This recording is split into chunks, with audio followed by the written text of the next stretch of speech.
Hablaremos sobre algunos temas importantes de la literatura. Entre ellos, empezaremos por el boom latinoamericano. Este movimiento fue un fenómeno literario y editorial surgido en los años 60 y 70 del siglo XX, en América Latina. En este periodo, un grupo de autores jóvenes rompieron el esquema tradicional de la literatura con una riqueza narrativa que sacudió los conocimientos de Europa. Entre estos escritores surgieron escritores como Gabriel García Márquez, Julio Cortázar, Mario Vargas Llosa, Carlos Fuentes, Mario Benedetti. Ellos, entre Gabriel García Márquez, fue uno de los fundamentales en el surgimiento del movimiento. Fue el creador del realismo mágico y autor de numerosas obras, entre ellas se encuentran 100 años de soledad. Julio Cortázar fue uno de los autores latinoamericanos más abiertos que haya existido, con especiales dotes en el relato y la prosa poética. Además, ofreció una novela rioplatense sumamente novedosa, diferente a lo propuesto por los autores del boom, pero indudablemente igual de relevante. Mario Vargas Llosa se le considera el autor más joven de este movimiento.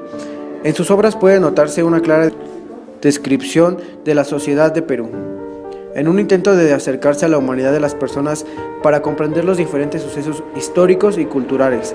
Entre sus obras más importantes dentro del boom latinoamericano son La ciudad de los perros, La casa verde y La conversación de la catedral. Carlos Fuentes no solo escribió una de las novelas más importantes de la época, sino también fue un crítico y publicista de Latinoamérica. Dijo que el llamado boom en realidad es el resultado de 4 siglos, literalmente, llegando a un momento de urgencia en que la ficción se convirtió en la manera de organizar las lecciones del pasado. Entre las características del boom latinoamericano son el tratamiento de los ajustes tanto rural y urbano, el internacionalismo y el énfasis tanto en la historia y en la política, así como la identidad nacional, el conocimiento del hemisferio de todo el mundo, así como las cuestiones económicas, ideológicas y polémicas.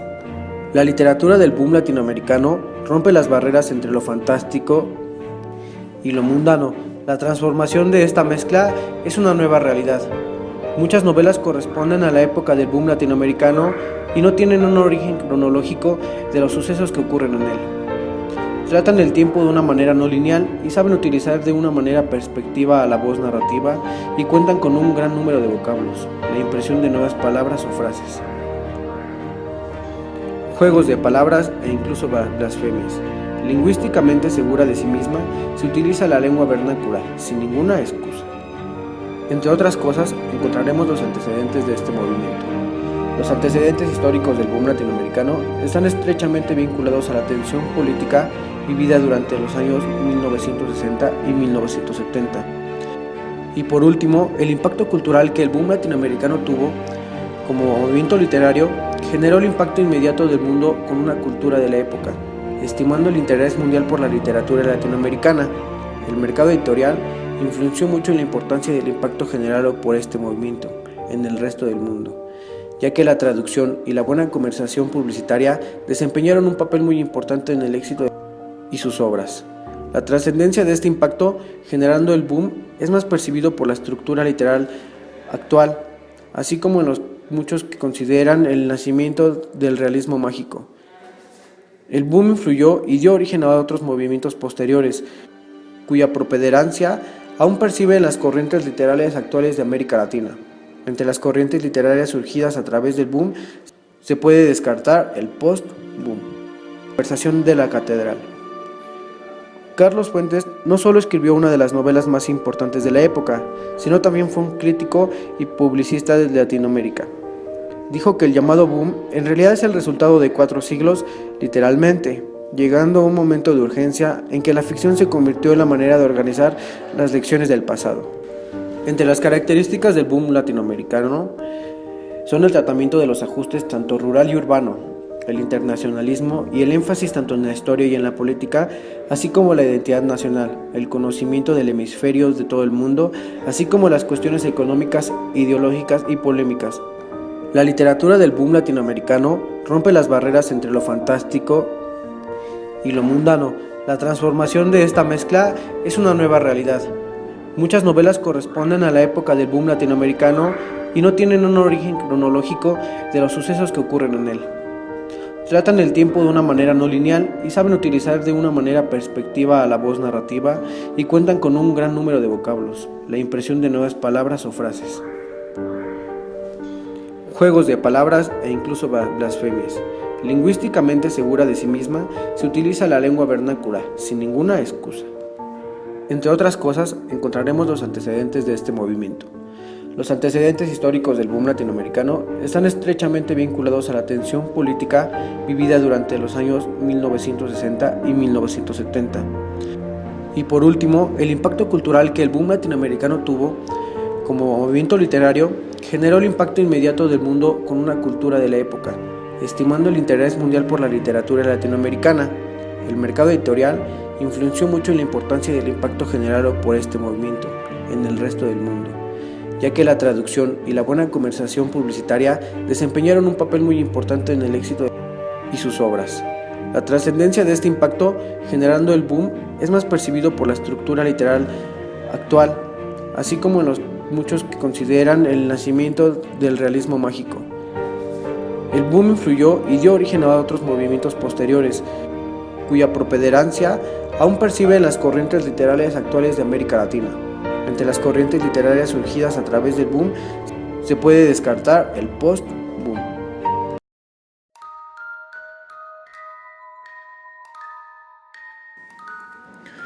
Algunos teóricos distinguen entre el horror y el terror, afirmando que el primero provoca sensaciones físicas y el segundo ideas y especulaciones en la audiencia o a persona que se le ocurre.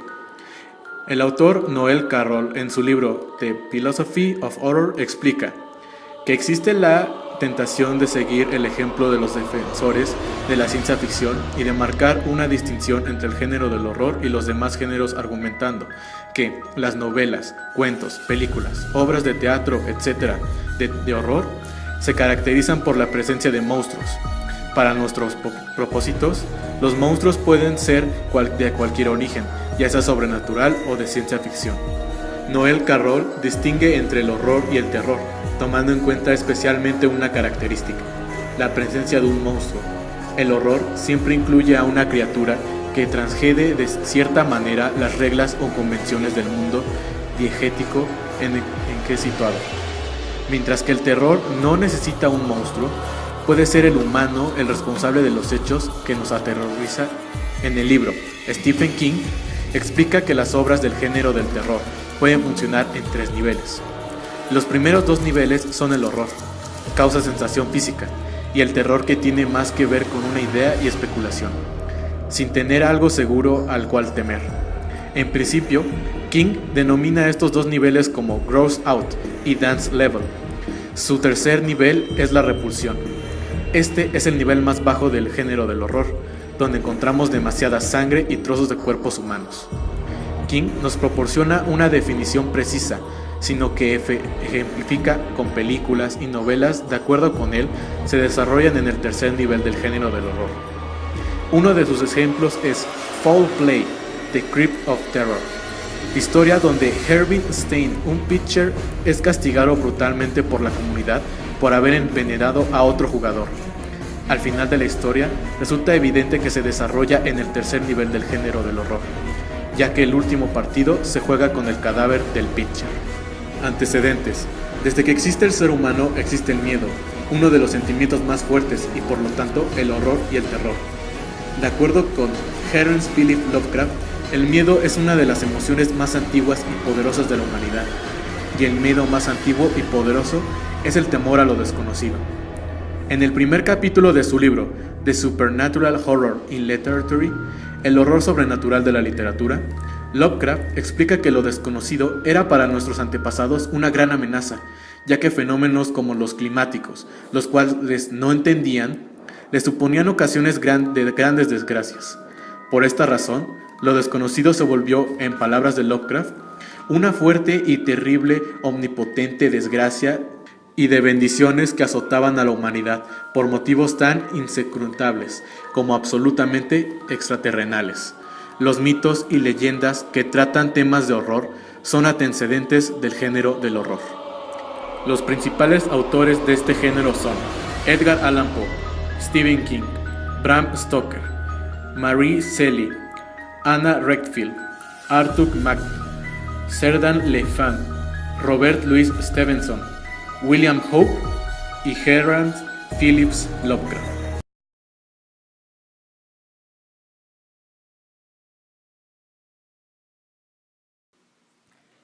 Mi nombre es Alan y les voy a hablar sobre la literatura de ciencia ficción. La literatura se define como el arte que tiene como instrumento la palabra y, por extensión, al conjunto de las palabras literarias. Así, la literatura de ciencia ficción es el conjunto de obras literarias que tiene la ciencia ficción como temática. En la literatura de ciencia ficción se establece entre autor y receptor un pacto de ficción basado en la asunción de unas premisas contrafactuales, pero científicamente plausibles, a diferencia del realismo, donde no se admiten premisas contrafactuales, pero científicamente plausibles, a diferencia del realismo, donde no se admiten premisas contrafactuales, y de la fantasía, donde se recurre a premisas no plausibles como la magia. Los escenarios y situaciones resultantes de este pacto de ficción permiten al autor desarrollar unas ideas y sus consecuencias, en el caso de la ciencia ficción especulativa, o alimentar el sentido de la maravilla del receptor, en el caso de la ciencia ficción maravillosa. Las características de la literatura de ciencia ficción son que es un género literario proyectivo. Imagina un mundo posible en el que ocurren los acontecimientos narrados. Una vez establecido el pacto de ficción con el lector, ese mundo posible se convierte en el mundo real durante el tiempo que dura la lectura. Cada mundo posible dentro de la literatura se identifica como ficticio a través de unas marcas de ficcionalidad, elementos que lo delatan como evidentemente no real. Es decir, el autor no pretende pasar como real lo que narra, sino que propone un pacto al lector para asumirlo como cierto durante un tiempo. Se tienen tres elementos de la ciencia ficción como género proyectivo: el mundo posible, las marcas de ficcionalidad y el pacto de ficción. Ahora bien, la ciencia ficción posee un tipo específico de marcas de ficcionalidad. Crea un mundo posible que cumple unas reglas muy concretas y, por lo tanto, propone un determinado pacto de ficción con el lector, cuyas características son muy diferentes del exigido en otros géneros proyectivos y que determinará la forma interior del género. Ahora mencionaré algunos de los autores principales sobre la literatura ciencia ficción. El primero se llama Julio Verne. Es uno de los dos escritores de ciencia ficción más importantes. Anticipó muchos inventos de hoy en día. Sus obras clave son 20.000 leguas de viaje submarino, La isla misteriosa, De la Tierra a la Luna. Isaac Asimov es el escritor más importante de la era de oro de la ciencia ficción. Es considerado uno de los tres grandes de la ciencia ficción de todos los tiempos, y las obras más importantes que se les conocieron fue la trilogía de la Fundación. El tercero es Ray Bradbury. Es uno de los escritores más importantes de la historia de la ciencia ficción. No está entre los tres grandes, pero es mucho más importante. Sus obras más importantes son Crónicas Marcianas y La Feria de las Sombras. El siguiente se llama Ursula Le Guin. Es una leyenda de la ciencia ficción, con vida aún. Fue una de aquellas escritoras que introdujeron el sexo en la ciencia ficción. Ha sido galardonada con varios premios, Hugo y Nebula. Sus obras son La mano izquierda de la oscuridad, Los desposeídos. El siguiente es llamado Karel Čapek. Es un olvidado escritor checo, tenía un buen sentido del humor y colaboró con el futuro de la ciencia ficción, creando el término robot y a la especie en sí. Sus obras más reconocidas son La guerra de las salamandras, La fábrica de Absoluto y Rur. En conclusión, sobre la literatura de ciencia ficción, es que la forma interior del género de ciencia ficción no obedece a planteamientos temáticos o argumentales. Estos son meras marcas de ficcionalidad, sino a una especial manera de construir el mundo posible, y por lo tanto, de plantear el pacto de ficción bajo unos presupuestos racionales al tiempo que radicalmente innovadores con respecto a la realidad.